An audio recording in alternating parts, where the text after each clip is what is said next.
ગોપાલ ઇટાલિયા આમ તો સતત ચર્ચાઓમાં બનેલા રહે છે. જ્યારથી ગોપાલ ઇટાલિયા ધારાસભ્ય બન્યા છે ત્યારથી તેઓ સતત કોઈના કોઈ મુદ્દા ઉપર પોતાનો અવાજ ઉઠાવતા રહે છે અને જે કારણે તેઓ ચર્ચામાં આવી જાય છે. અને ગઈકાલે ગોપાલ ઇટાલિયા પહેલી વખત મુખ્યમંત્રી ભૂપેન્દ્ર પટેલને મળવા પહોંચ્યા હતા અને ત્યાં તેમણે મુખ્યમંત્રીને મળીને રજૂઆત પણ કરી હતી. વિસાવદર અને ગુજરાતને લગતા કેટલાક મુદ્દા પર ગોપાલ ઇટાલિયાએ મુખ્યમંત્રી સમક્ષ રજૂઆત કરી હતી અને જે બાદ કેટલાક ફોટા ખૂબ જ વાયરલ થઈ રહ્યા છે, જેમાં ગોપાલ ઇટાલિયા અને કાંતિ અમૃતિયા વાત કરતા હોય છે અને ખડખડા રસ્તા હોય તેવા ફોટો ખૂબ વાયરલ થઈ ગયો છે. હવે અત્યારે સોશિયલ મીડિયાના માધ્યમથી ગોપાલ ઇટાલિયાએ એક વિડીયો બહાર પાડ્યો છે અને આ વિડીયોના માધ્યમથી તેમણે દુઃખ વ્યક્ત કર્યું છે. આજે જે ગુજરાતમાં ટીવી માધ્યમોમાં જે ચર્ચાઓ ચાલી રહી છે તેના કારણે ગોપાલ ઇટાલિયાને દુઃખ થયું છે તેવું તેમનું માનવું છે.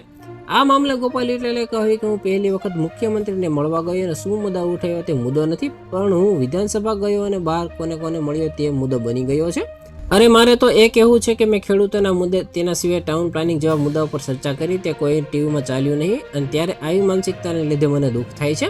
તો આના વિશે તમારું શું કહેવું છે કોમેન્ટમાં જરૂર જણાવજો. આવા જ વિડીયો માટે અમારી ચેનલ સાથે જોડાયેલા રહો.